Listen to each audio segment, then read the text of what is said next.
মসজিদটা ভাঙা হবে। আমার নামাজ পড়ার জায়গাটা ছিল এইদিকেই, এখানে।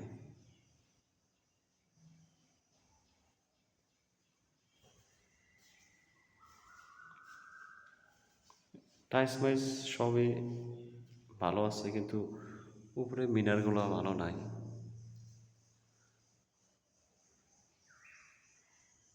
এই যে আমার নামাজ পড়ার জায়গা, এখানে আমি বেশি থাকছি। একদিন এই স্মৃতিটাও থাকবে না আমার।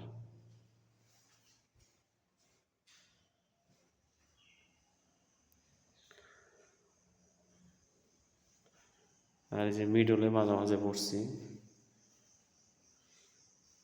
এদিকে কমই পড়ছে এই সাইডে। এই সাইডে বসি নাই, কিন্তু আমার জায়গায় ছিল ওই পাশে। এই পাশে আমার জায়গাটা ছিল। খুব মিস করি দিনগুলো।